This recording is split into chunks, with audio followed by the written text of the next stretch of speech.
Okay, welcome everyone. Let's get started. The time's now 10:30. First of all, I'd just like to say thank you for everyone who's registered and joined this morning. Hopefully, you will get some good insights and benefits from the webinar that we're going to deliver today. A couple of bits of housekeeping. First of all, my name is John Clark. I'm one of the co-presenters today. The session itself is being recorded, so all attendees will get access to the webinar after today's event. There'll also be other bits of information that you can request and we can send to everyone that's registered and signed up. You will be on mute for the duration of the webinar, but please feel free to ask questions in the questions section, which hopefully you'll see on your dashboard. There is a Q&A section at the end, so any questions that you ask will be answered then. So without further ado, let's crack on. So just by way of a quick introduction, as I say, my name is John Clark.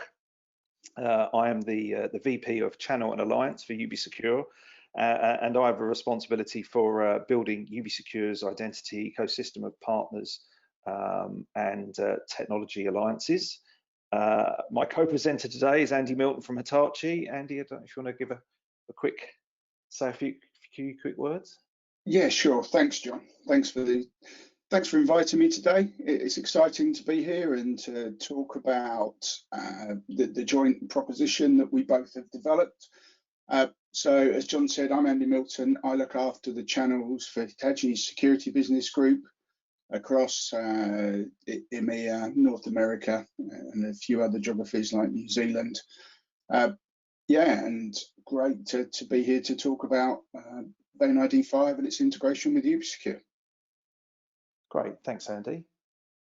Okay, so obviously 2020 has been a year of uncertainty and change across most aspects of life. But what is known is that when we talk about online services and an individual's online identity, there's a definite link between what's been going on and the number of services we now access online, along with the increased number of remote interactions that take place. And it seems fair to say that this behaviour change is probably here to stay. Businesses are absolutely changing their infrastructure to allow for more remote interactions, and are increasing their efforts to reach service users and consumers online. At the same time, customers themselves are getting used to completing more transactions remotely on a daily basis. So really, proving identity is becoming all the more important to both the individual and the business. Obviously, we're here to talk about passwords and passwordless authentication. When we talk about passwords and the risks that they pose to both employees and consumers, it's not a new subject. The vulnerabilities of passwords and the needs to ditch them for more robust and secure solutions is discussed, I would say, pretty frequently, both from an enterprise and an end user perspective. However, we still hear pretty much daily updates about data breaches, bad user experience, compliance failures related to poor password choices and poor authentication policies. So today's session then aims to bring you a quick look at a proven and low risk passwordless authentication alternative that utilizes decades of combined experience between Ubisecure and Hitachi, with a common goal of making passwords and the associated risks and poor user experience a thing of the past. Before we sort of do a deep dive into the technical aspects of it, I do want to show you a quick demo. And Andy, feel free to jump in as this runs. But this will just give you a high-level look at one of the particular use cases around single sign-on for an organization that may have different business units, or as an account holder, you may have different types of accounts. This is a financial services example, and how the combined Ubisecure and Hitachi VeinID Five proposition can allow a user to gain access. Yeah, and I think the important aspect that we cover here, John, is the fact that we're going to ensure that the person, because we're comfortable the person accessing the service with this single sign-on is genuinely that person, we're able to give them access to the resources of much more than just the first website. So as you see here, the camera fires up, Adam raises his hand, the camera finds the vein pattern within Adam's hand and authenticates him and lets him have access. And then once that's done, because it's provided a very high level of identification of Adam, much higher than something that you purely know like a password, it's absolutely proved his identity and allows him access to multiple different portals that are available within this solution.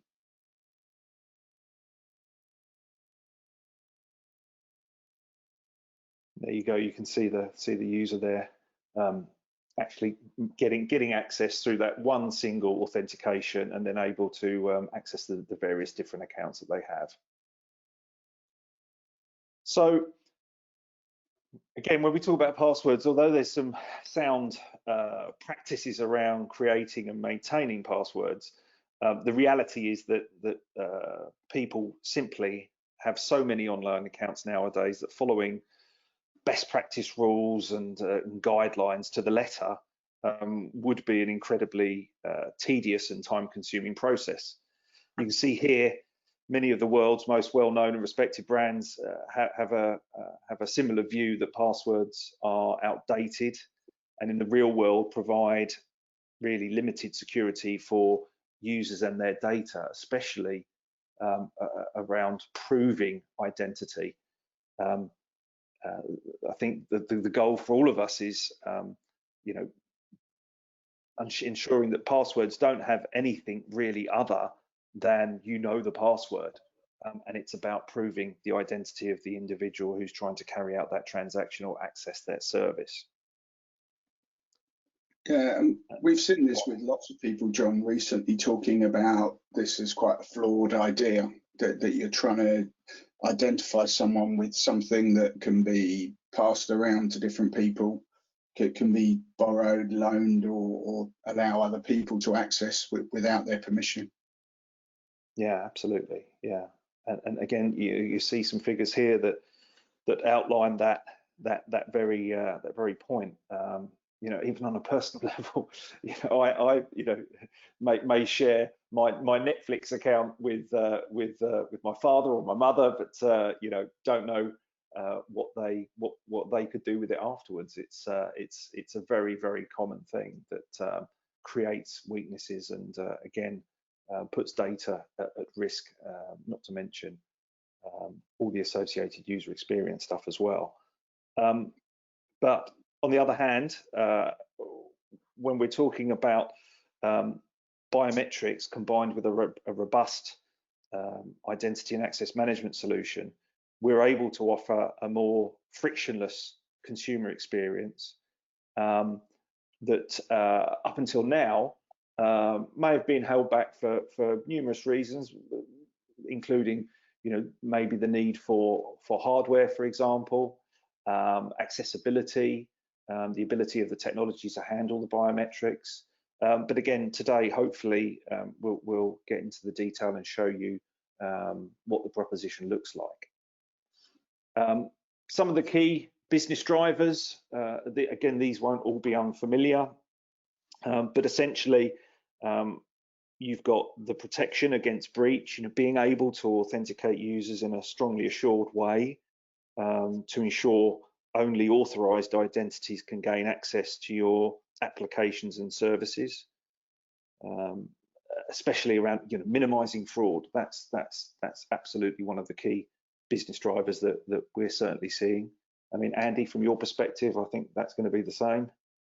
Yeah, absolutely. The reduction in fraud we see as constantly the issue that customers are looking to solve, to be able to guarantee the person that's requesting access to the service is the person that's allowed access to that service, rather than just the person that's in possession of the credentials. Yeah, absolutely. You then also have the frictionless kind of user experiences we touched on a minute ago, and you saw in the demo. So fast authentication with no additional or special equipment needed. And for many organizations, it's about simplifying compliance, being able to meet regulations such as CCPA and GDPR through effective identity data management as well. So I'd now like to give Andy the mic and the virtual mic. And allow him to talk about the Hitachi biometric VeinID Five. Thanks. So really here, John, what we're doing is, talking about is the history of this. Most people are unaware that finger vein biometrics have been around for so long. Over 20 years, they've been in use. Originally developed for medical purposes of identifying someone's vein pattern to enable them to do other things. But now we're using the technology and have been for a lot of different applications for verifying users in trading applications, for verifying people for payments and for banking with customers like Barclays, Societe Generale, TED Bank in Turkey, and many others, as well as access control for staff and time and attendance to facilities all over the world, but particularly in the UK, we have places like Lord's Cricket Ground, Wembley Stadium, City of Manchester Stadium. And our first use cases that we did for a retail point of view was based around the ATM solutions. And enabling people to not have to use a PIN, which replicates exactly what we're now talking about from the solution is making sure the person standing there is really that person and not just the person in possession of the information that allows them access to the account. Next slide, please, John. So we started off by using something which is a physical reader, and the physical reader, which you can see on the top right of the slide, it enables the user to insert your hand, put their finger within the reader, it shines infrared, and enables them to be authenticated by building up their vein pattern. Now, this is proven time and time and again. It enables us to identify someone. But one of the limiting factors has always been that the users have wanted to move away from using a specialist reader. Specialist readers get lost, they're expensive, and they're a bind. So people wanted to move towards a technology that enabled them to use vein pattern recognition, which has been proven to be robust and reliable, as it's hard to copy because it's contained within the person's hand, like fingerprints and facial, which are left in lots of places and permanently on display. So the move was made to use standard cameras, and early on this year we launched VeinID 5, which is the first solution that uses a standard laptop camera, and we will release a mobile version next year to enable people to read their vein patterns without the need for any specialist equipment, using standard 720p cameras, which are fast, efficient, and provide a much higher level of identification of the user. Next slide, please, John. So most people ask, well, how does that work? And it's quite straightforward, as you saw from the video. You saw Adam gaining access to a service. To enable the user to enroll, we ask them to raise their hand to the camera 3 times. They place their hand within the guide that you see. We capture then 3 templates. We create what is a unique template for that user that is mixed with encryption to ensure that it's safe and cannot be replicated. And what we're creating is a mathematical representation of somebody's finger vein pattern. We're not actually ever capturing an image or storing an image. So to ensure that the image is protected, and the users, if they register with a different system, will have a completely unique pattern captured for a separate system.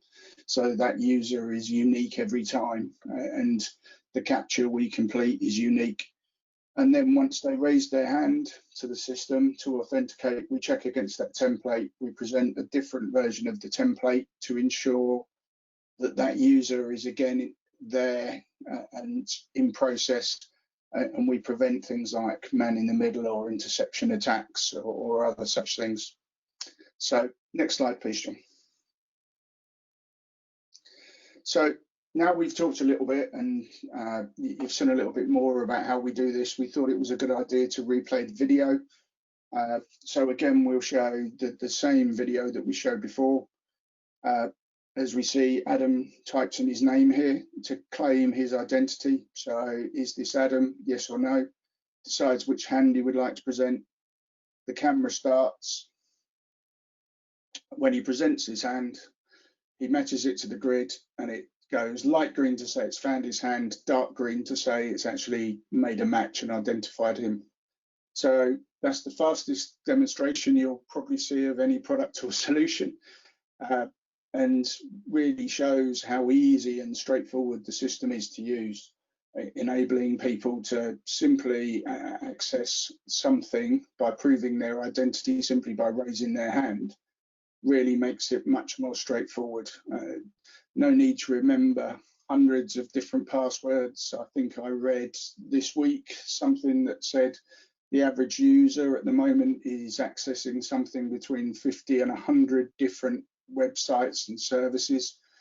Just the brain power of remembering all those types of passwords, as well as ensuring that something created is unique for each website to prevent password stuffing or reuse or other such issues.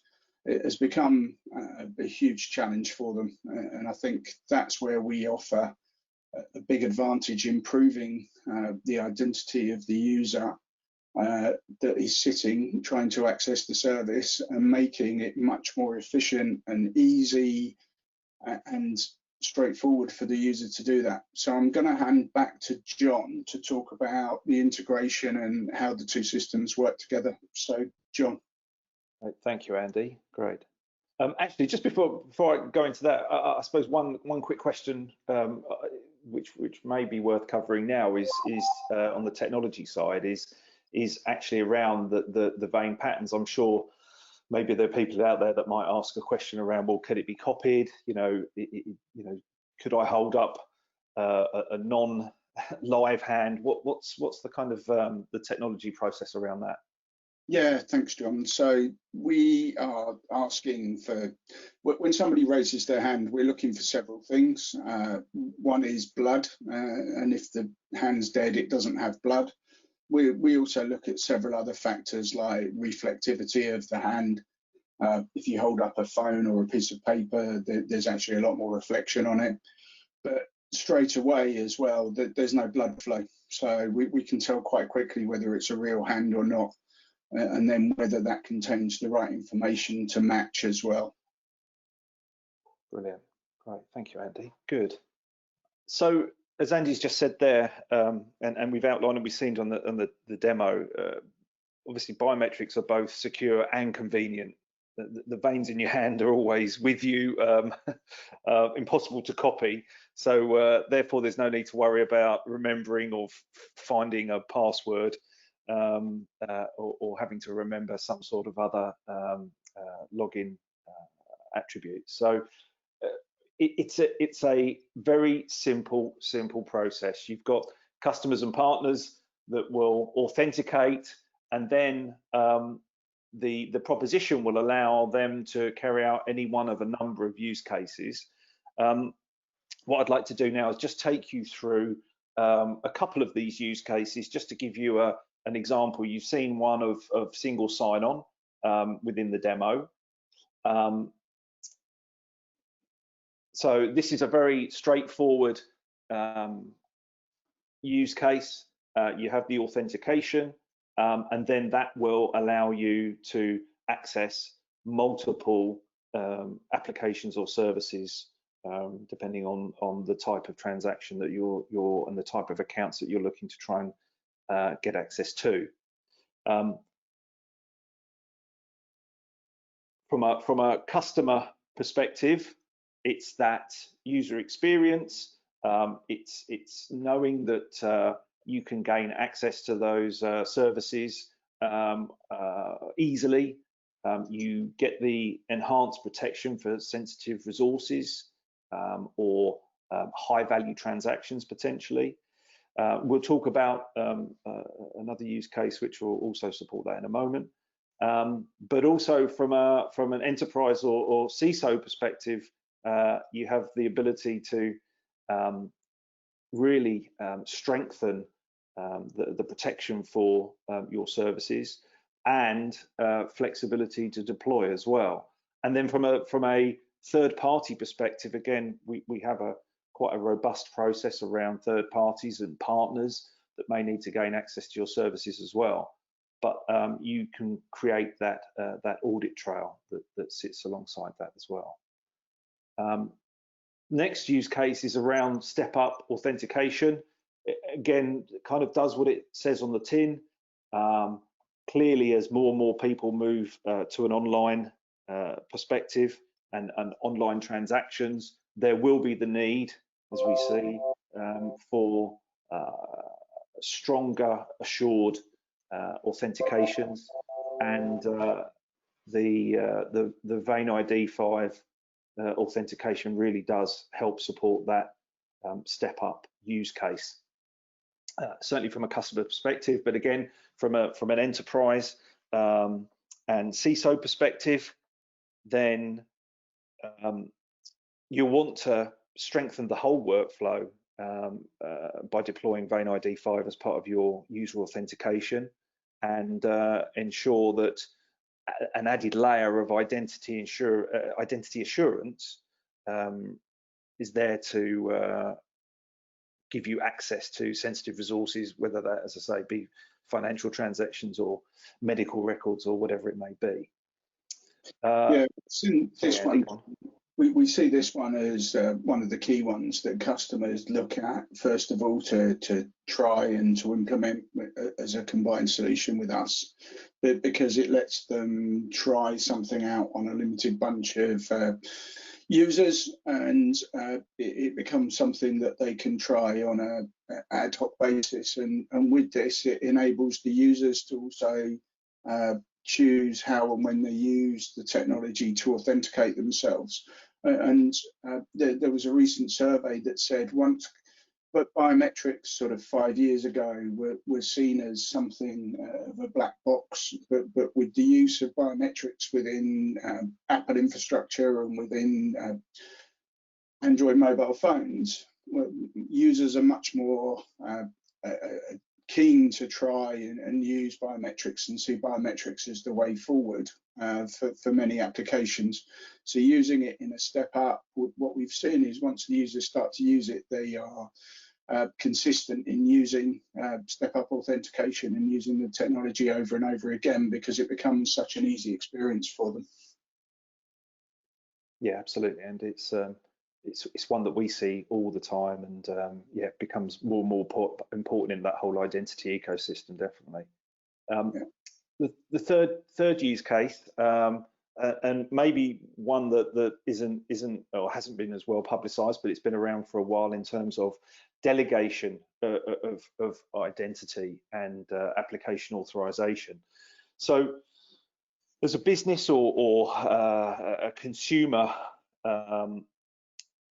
I have the ability to delegate or define access to third-party users.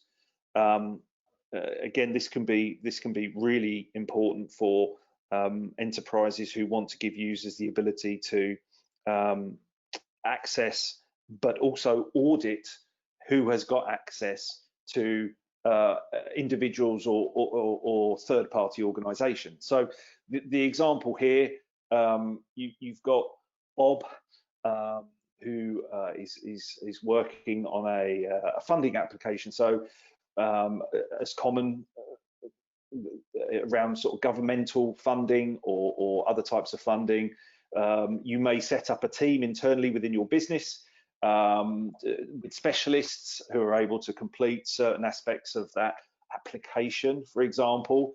But you may get so far down the line and realize that perhaps you're missing a certain expertise. That expertise can only be found outside of your organization. And you need as I say, an external specialist. Now, again, particularly with funding, but it could be any kind of sensitive or corporately important project. Some of the information that you may provide and need to give access to that third party, could be sensitive. So by delegating authority to that external person or organization and capturing their identity and then allowing them to authenticate, you create a very, very robust audit trail of who has access and who can see what. So in this example, after step one, Bob decides to invite Marta to be part of this funding team. Marta completes the registration through VeinID, and then after that, Marta herself can invite colleagues again to be authorised and delegated the right authority to be able to carry out that particular work. Again, Andy, I know you said this is a common one that you see. Yeah, absolutely, John. We've seen a couple of instances where customers have been keen to find a way to identify who is providing us an external service to them. If they've contracted a third-party company and they pay a consultant to do the work, they want to make it sure it's that consultant that's doing the work and not a cheaper alternative assistant or a much cheaper resource, and they're paying for the skills and knowledge of the person that's contracted to deliver that. We've seen this on a couple of occasions, both from a IT services point of view and also from a business services point of view, where somebody providing a sort of consultancy type approach, they wanted to make sure they were really getting the resource they were paying for. So I just wanted to add on this delegated piece as well. Again, it's an important part of the whole identity management piece, and we see a lot of this. It's something that Ubisecure has seen many times. This kind of this business to business aspect of identity management, and as Andy said, it could be equally something as simple as mundane as giving your accountant the ability to pay your corporation tax, or give access to your HR services firm that you've outsourced all of your HR and payroll to. But you need to be able to have that audit trail to first of all understand who is carrying out those transactions on your behalf, and secondly giving them permission to do so. So that's a couple of or several different use cases. There are many more. We've touched on kind of the three key ones there. As I say, the proposition can work equally with registration workflows, login workflows, anywhere where you need to capture and prove the identity of an individual that sits outside of the traditional password as we know it. So really, to summarize what we can deliver as the combined proposition, I think it comes into, for me, it comes into the three clear buckets of business benefits. First of all, that protection against breach, As I said at the beginning, we're seeing breach on a daily basis. It affects many organizations, and it's only on the rise. So you want to be able to securely authenticate users and ensure that only authorized identities can get applications to your get access, to your applications and services. But just as important for the enterprise is the individual, and being able to give them a more frictionless user experience. So speed is of the essence, and the VeinID Five is certainly very quick, as you've seen in the demos there. It's a simple hand gesture. You don't need any special equipment, as Andy outlined, and it provides you that personal journey that we're all kind of looking for and needing in terms of our user experience. And then back on for the enterprise again, the business, meeting regulations, making sure that we're not one of those listed companies that either gets pulled up for data breaches or in worst cases fined and has the detrimental business impact as a result of those breaches. So Andy, I don't know if you wanted to add anything to that. No, I think you've really covered it all. It's about ease of use, proving the identity of the person, and making services much more accessible for people. We've seen a lot of recent research talking about failed transactions, people dropping out from processes before completion. And the most common reason for doing that is failure to authenticate themselves to an account. So not wanting to go through the reset process because they know it's too complex and too expensive. One of the UK insurers did some research, and they believed they were losing up to 3% of their annual turnover, which is quite a substantial amount, in people that failed to renew their insurance policy simply because they couldn't be bothered to re-enroll or to reset their password because the process was too difficult. And you know, that I think is one of the reasons why something like VeinID Five and combined with Ubisecure really provides a competitive advantage for businesses at the moment. Great, thanks, Andy. So that's the end of the presentation itself. If anyone has any questions that they'd like to ask, please feel free to put them in the question section on the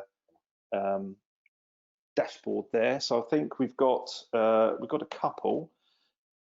Let's have a look. So first of all, Andy, just one thing on the again, I think you touched on it earlier. The technology required. So does this work on all cameras?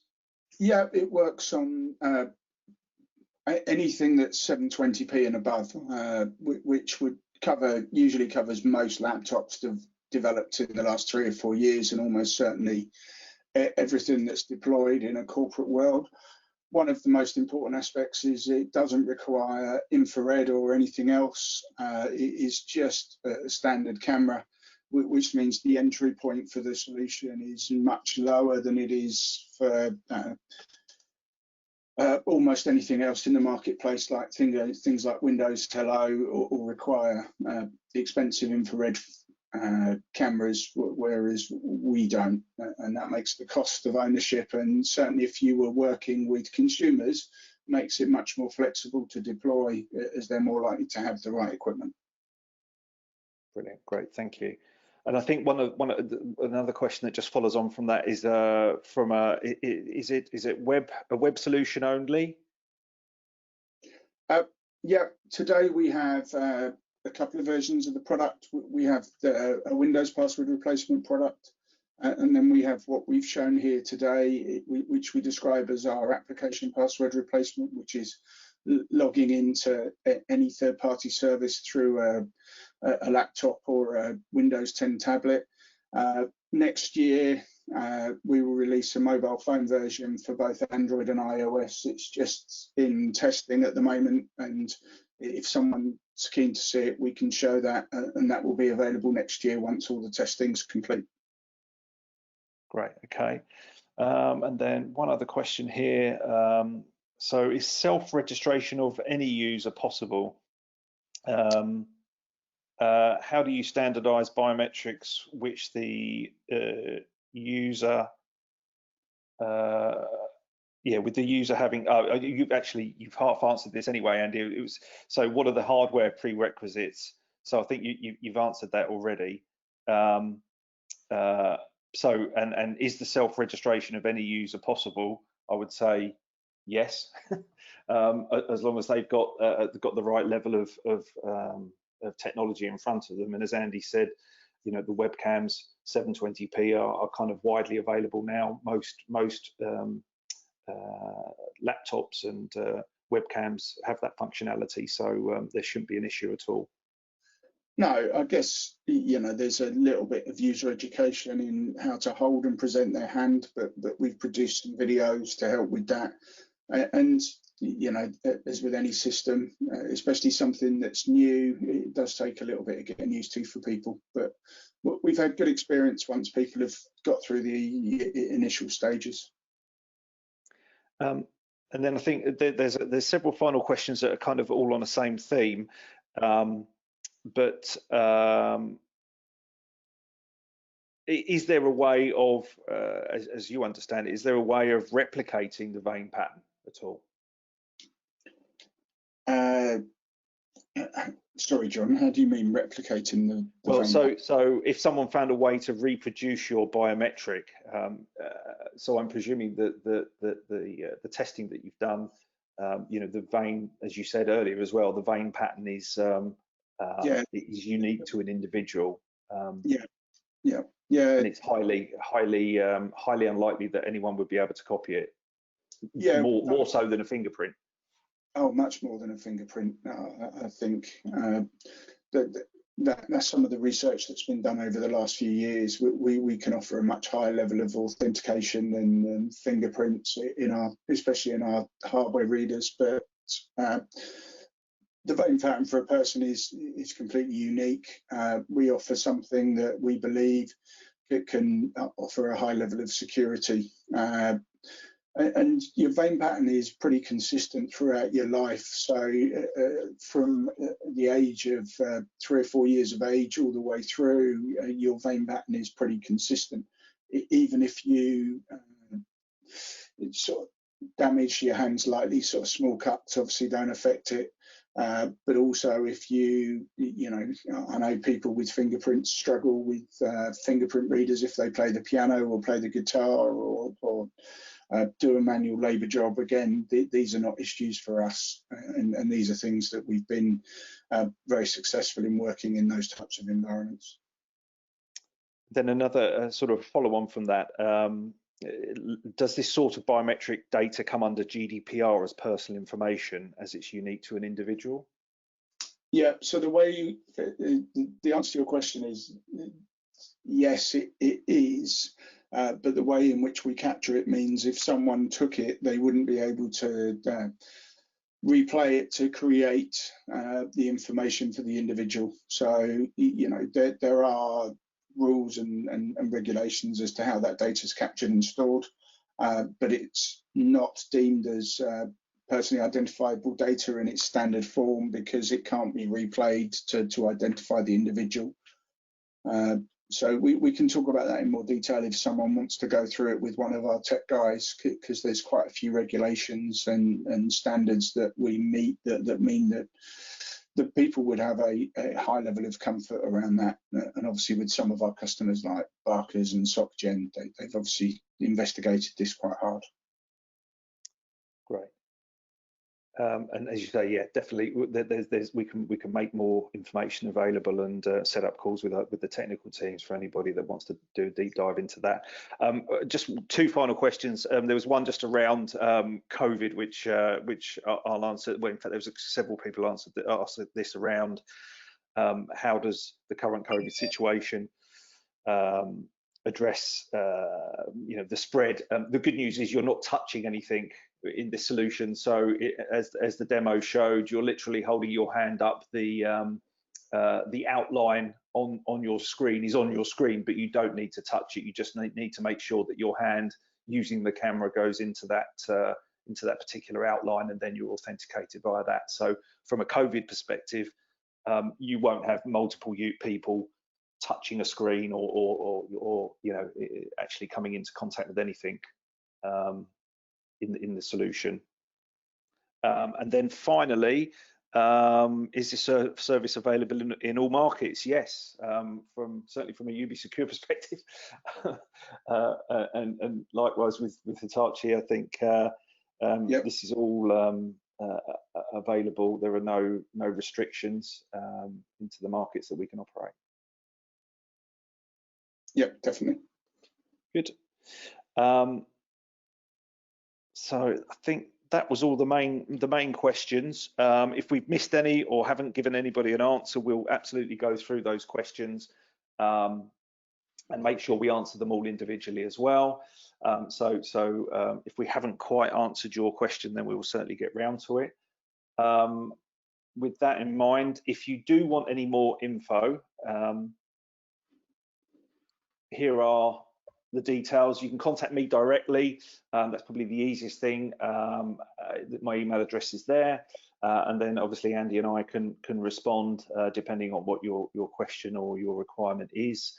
I would like to first of all thank Andy for joining me today, but most of all thank you for you, the participants, for taking your time out on a Thursday to listen to what we have to say. I hope you found it beneficial. Andy, I don't know if you want to say any closing comments. No, I think, again, John, just thank you, everybody, and thanks for all the good questions. There were some great ones there. And yeah, as I say, with all of those, we'll make sure we get all the information and make that readily available for you. And yeah, wish you all a good rest of your day. Thanks very much. Thank you.